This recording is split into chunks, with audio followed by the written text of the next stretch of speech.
The world behind me, the cross before me. The world behind me, the cross before me. The world behind me, the cross before me. No turning back, no turning back, no turning back. My cross I'll carry till I see Jesus. My cross I'll carry till I see Jesus. My cross I'll carry till I see Jesus. No turning back, no turning back. Hey, hey, hey. Soon and very soon, gonna see my Jesus.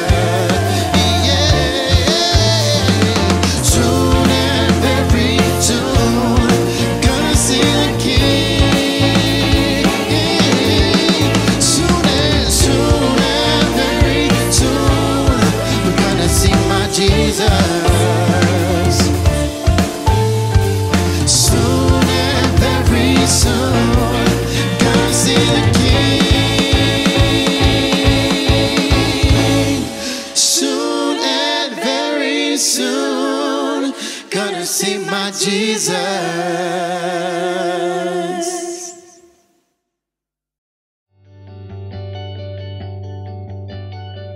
Hello everyone, and thank you for joining us again as we continue our series from the book of Proverbs entitled The Path. Now, at the start of the series, we learned that every path has a destination, and every choice we make is setting us on a particular course. This is the principle of the path. Your direction, not your intentions, determine your destination. Now, here's the deal, right? At some point in our lives, in fact, probably many times in our lives, we've all come to those proverbial forks in the road. Those times where we have to weigh our options and choose a course. And what often happens is that we choose the road that feels best to us at the moment. I know that's true for me. Quite often, we know that the path is not necessarily the best path for us, but we do know what we want. And so we begin to look for ways to justify our decisions. Let me give you an example. You know, years ago, we had a Ford station wagon that, quite honestly, I was just sick of driving because, well, it wasn't cool. But it was paid off and it was in good condition and it was great on gas. But still, I convinced myself that with 4 kids, we needed something bigger. In fact, we worked hard. You know, we deserved to be happy. So I went out and bought the new 4x4 Explorer Eddie Bauer edition. And I may not seem like much today, but back then this was clean. Man, it had all the bells and whistles. It was beautiful, but most importantly, it was cool. But it was also a gas guzzler. And to be honest, I knew it was going to be way more than I could afford. But they gave me credit, so maybe I could afford it. I justified.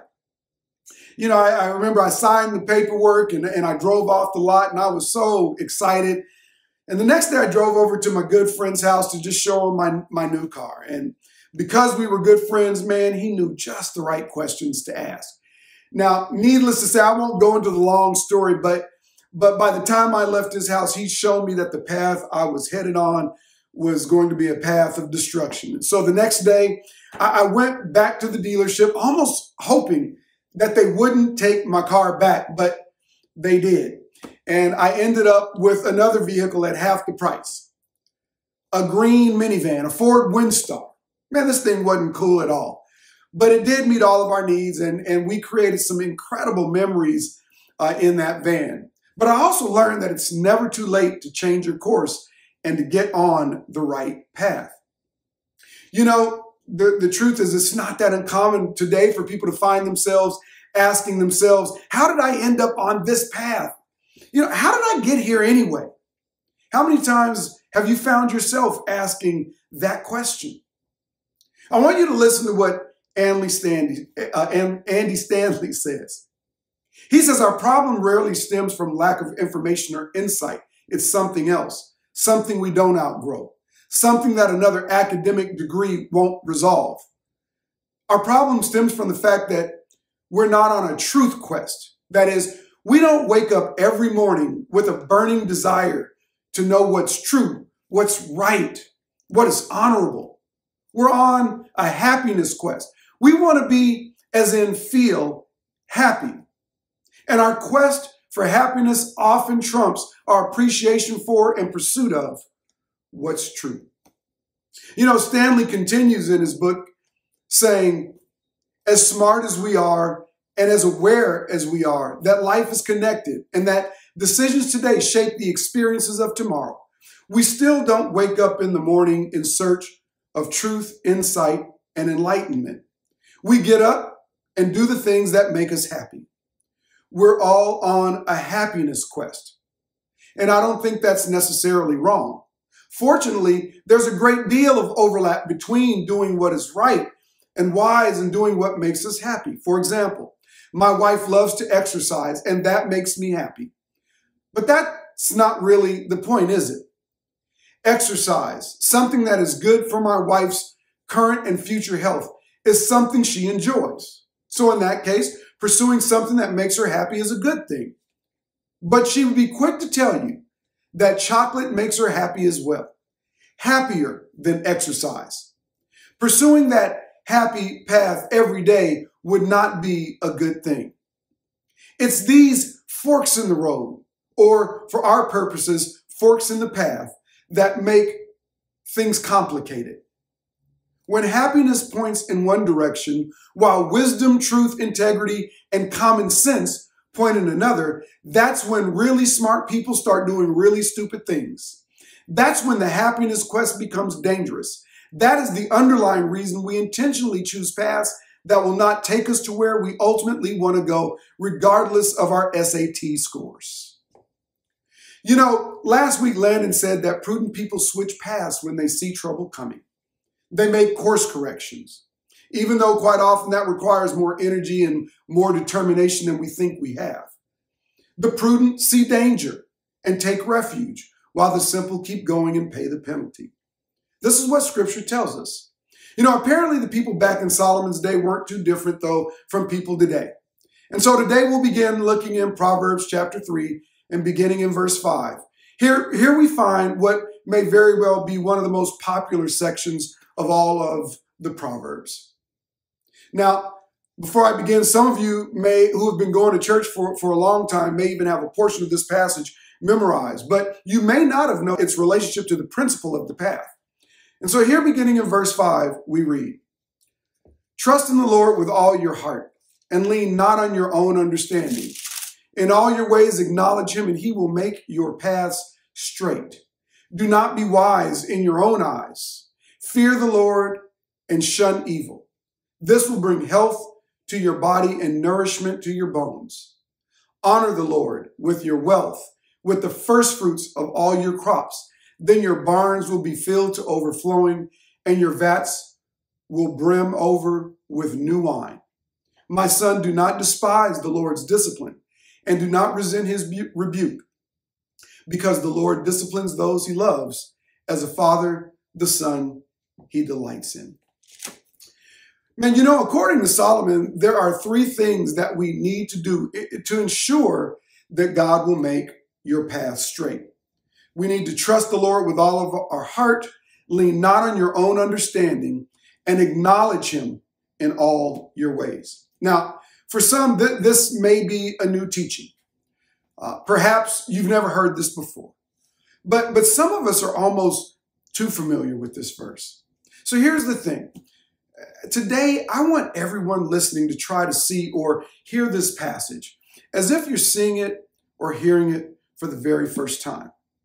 You know, the starting place for walking a straight path is just what it says on the back of every piece of U.S. currency.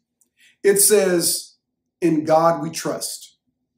Now, this is somewhat ironic, in my opinion, because in my experience, money is the very last thing that we trust God with very often. You know, verse 5 says, "Trust in the Lord with all your heart." I think that means in every part of your life, with every decision, we are called to trust God. And it may seem overly simplistic, it may even feel naive at times, but the answer to choosing the right path is simply to choose God, to trust him, to follow his leading, to do what he says, what he tells us to do through his word, and to do it every day.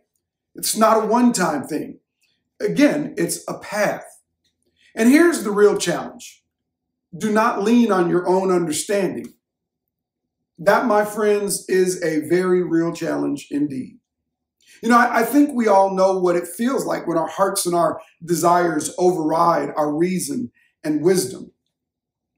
The prophet Jeremiah said, the heart is deceitful above all things.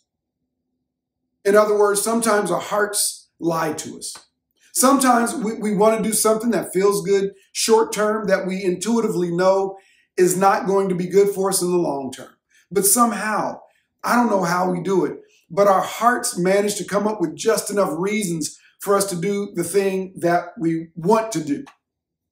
Most of us know that unbridled anger rarely achieves any real good consequences, but still it feels good to blow off steam. You know, in football, how many times have we seen two players get into a conflict on the field, and one player hits or pushes the other, and the other guy hits back? And it's almost always the guy who retaliates that gets the personal foul that cost his team precious yards and oftentimes even the game. But in that moment, it feels good.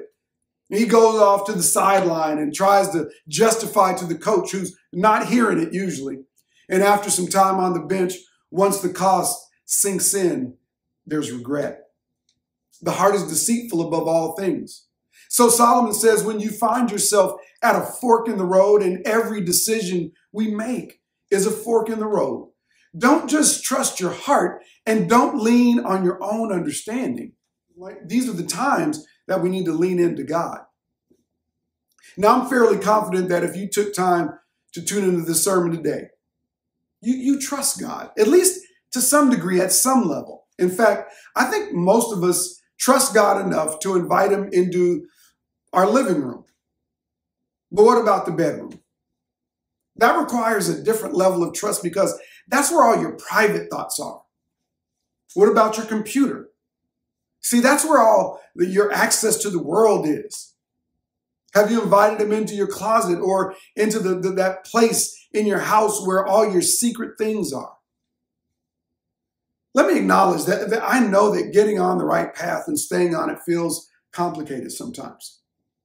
And that's because we have to learn to override the desire to be happy now, which really comes from the deceitfulness of the heart. You see, the heart matters. Let me ask you a question. Now try to strip away all the self-deceiving reasons that you do what you do, all the reasons that you justify, the ways you justify. Be completely honest with yourself right now. Are you on a path that you know you shouldn't be? Or have you chosen a path because you wanted something even though you know it's not God's will or his way? Now listen, I know that on one level, this is the kind of question that we never want to be asked by anyone because it reveals so much about us. But on another level, it's exactly the kind of question that we've always wanted to be asked because this is the area where we most want help with. This is the kind of question that if we're willing to be honest with ourselves and vulnerable with others, it can help us to break out of our isolation and our pseudo community and really allow others to walk with us. I'm sure I could come up with all kinds of examples, but I think if we'd all just take the time to be honest with ourselves, we can see that the path we're on and we can see how we got there. Let's look at verse 7. Here Solomon continues. He says, do not be wise in your own eyes. Fear the Lord and shun evil. This will bring health to your body and nourishment to your bones. Don't be wise in your own eyes. Man, let me just confess, I especially appreciate this advice today because the older I get, the more tempting it is to rely on my experiences and what I think I know. To begin to think that there are some things that I don't need to consult God on. After all, I've taken classes, right? I've taught others about it.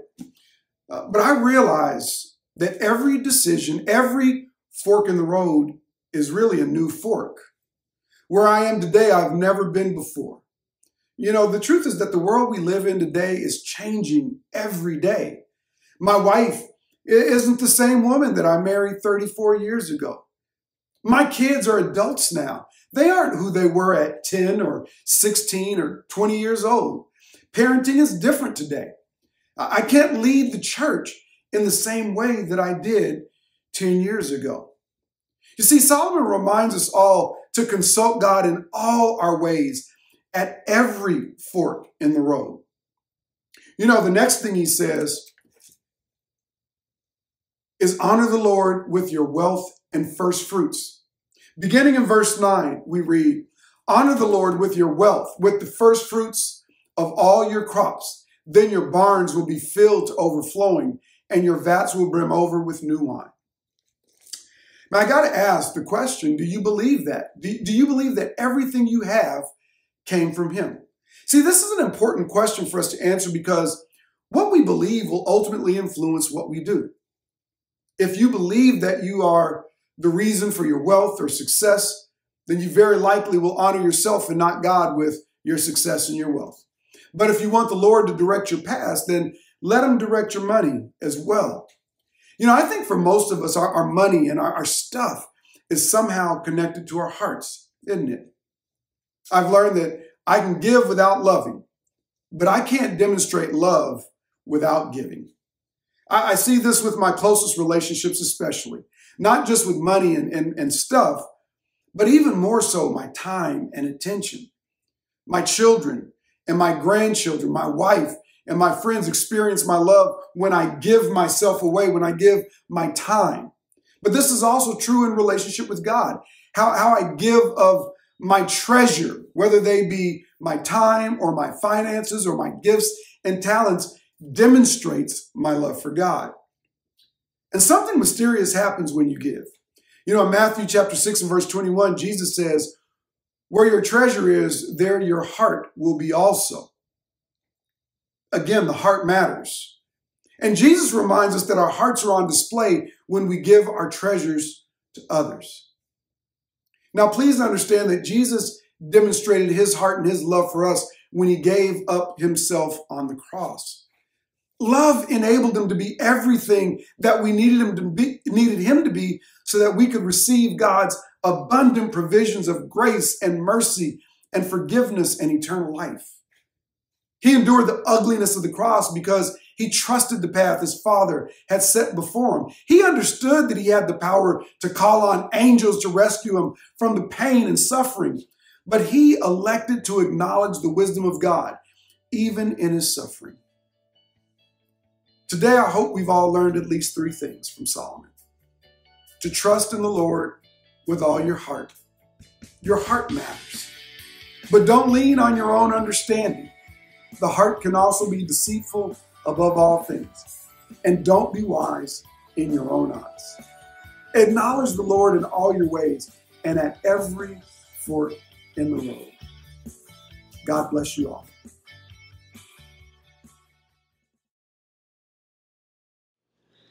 Was grace that taught my heart to fear, and grace my fears relieved.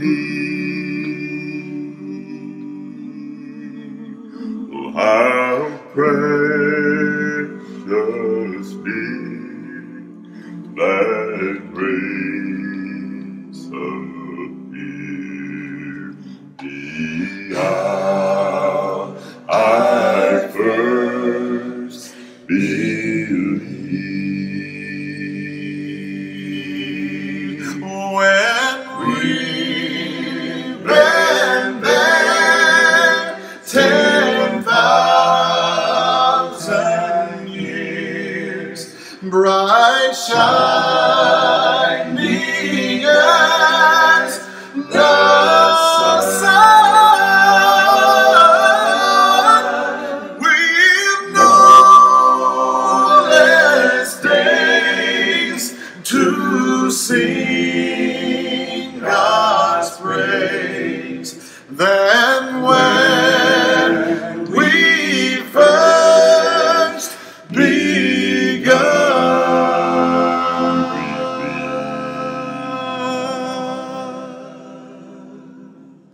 Well, amazing grace, how sweet the sound that saved a wretch like me. I was lost, but now I'm found. Blind, but now I see. It was grace that taught my heart to feel, and grace all my fears relieved. Oh, how precious did that grace appear, the hour, the very first hour I believed. Sublime gracia del Señor, que a un pecador salvó. Perdido yo, mas me halló. Fui ciego y veo yo. Well, when we've been there 10,000 years, bright shining as the sun, blessed day to sing God's praise. And when we first began, amazing grace, how sweet the sound that saved a wretch like me. I was lost, but now I'm found. Said I was blind, but now I was blind, but now I see. I was blind, but now I see.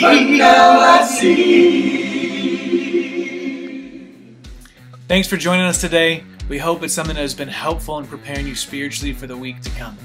Please continue to follow us online, southsoundcoc.org, or you can find us on Instagram, Facebook, or YouTube.